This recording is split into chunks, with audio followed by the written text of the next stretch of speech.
Mi nombre es Mariana Vázquez del Mercado, estudié Derecho en la Universidad Panamericana y luego hice una maestría en la Universidad Politécnica de Madrid en Vivienda y Sustentabilidad y trabajo como coordinadora de la Red Pro Bono México en la Fundación Apolis. Es un caso fortuito, entonces no necesariamente a responsabilidad del dueño del edificio, pues estas cosas pueden llegar a pasar y esta magnitud y si el edificio era viejo, etcétera, pues se rescinde el contrato de arrendamiento y pues ya el propietario pues ya no tiene su ingreso por la renta y el inquilino o la inquilina pues ya no van a tener la posibilidad de vivir ahí, pero ninguno de los dos tiene que seguir pagando, ¿no? O sea, el inquilino no tiene que seguir pagando y el propietario no va a seguir recibiendo ese dinero. Soy propietaria y mi inmueble se dañó y los daños son irreparables y va a ser demolido. ¿Qué derechos tengo? En este caso, bueno, hay que revisar varias cosas del tema en particular, pero en la generalidad, si el bien va a ser demolido, las personas que son propietarias tienen derechos sobre la tierra donde está el bien. Si son departamentos, bueno, serán la tierra dividida entre todos los dueños de los distintos departamentos, o si son casas, bueno, la tierra o el terreno de la casa. También tienen derechos sobre algunos de los materiales demolidos, los que no tengan que ser desechos, también pueden tener derechos sobre esos materiales. Hay que hacer ciertas particularidades, ¿no? En la Ciudad de México los inmuebles pueden estar en régimen de sociedad en condominio y si están en el régimen de condominio, pues entonces hay que ver qué dice el reglamento del condominio. Si el reglamento del condominio no dice nada respecto de lo que se va a hacer con el inmueble en caso de desastre, entonces la asamblea de condóminos tendrá que reunirse y definir qué va a hacer con el inmueble. Si van a sacar el cascajo y van a vender el terreno, si no van a vender el terreno, si van a poner a construcción otro edificio, etc. Entonces, por eso te digo que las respuestas, el ideal es responderlas por teléfono de tú a tú con un asesor particular.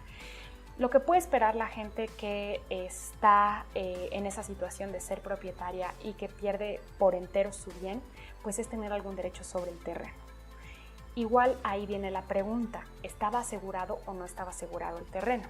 Que esto depende de dos elementos.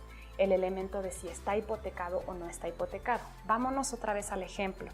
Soy propietaria, mi inmueble tiene daños irreparables y va a ser demolido. Y entonces estamos en no tengo hipoteca. Si no tengo hipoteca hay que revisar si está asegurado o no. Si está asegurado, entonces, bueno, claramente hay que informar al seguro cuanto antes y revisar cuáles son los términos de la póliza, que es la única manera en la que nosotros podemos revisar claramente cuáles van a ser los beneficios del seguro para la persona. Y si no está asegurado, bueno, pues la persona tiene que revisar cuáles son los acuerdos con los condóminos para ver qué acciones puede hacer. Si los daños son reparables y soy propietaria, entonces tengo la obligación de hacer las reparaciones correspondientes. Aquí otra vez está el régimen del condominio. Si los condóminos ya tienen algo establecido en el reglamento, pues lo que diga el reglamento. Si no, hay que reunirnos en asamblea extraordinaria de condóminos y entonces definir cuáles son los procedimientos para que nosotros reparemos el bien. Y bueno, cuáles van a ser las inversiones de todos los condóminos, porque el dinero lo tendría que pagar definitivamente los dueños del terreno. Entonces, ese es el escenario para las personas que son propietarias en los dos posibles escenarios de daños reparables y daños irreparables. Si tu póliza se quedó adentro de tu edificio y pues no vas a entrar por la póliza, ¿no?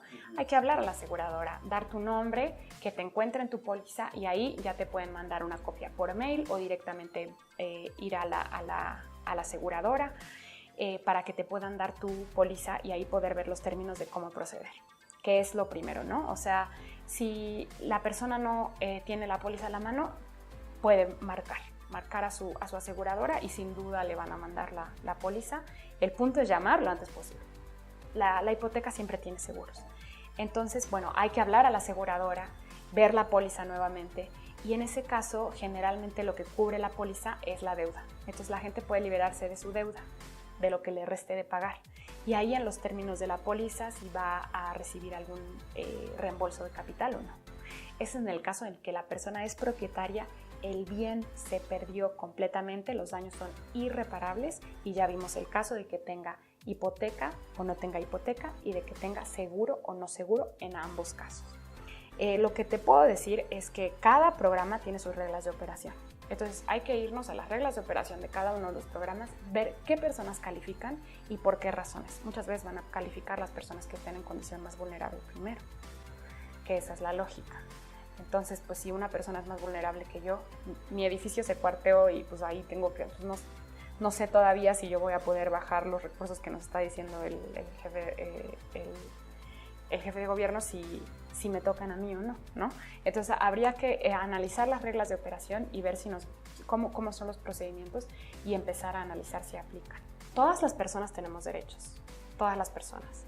Y el derecho humano a la vivienda es universal.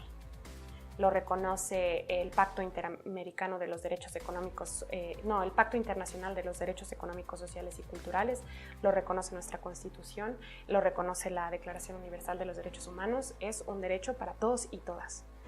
Las personas que viven en condición de irregularidad, viven en condición de irregularidad. La irregularidad no nos hace menos ciudadanos o menos ciudadanas, tenemos los mismos derechos que las demás personas. Ahora, volvemos al caso concreto. ¿Dónde está esa persona? ¿Cuánto tiempo lleva viviendo ahí? ¿Prescribió? ¿No prescribió? ¿Hizo un juicio para que se le reconociera la prescripción? Depende de muchos elementos. Todas las personas tenemos derecho a acceder a los beneficios tanto de los programas como de los...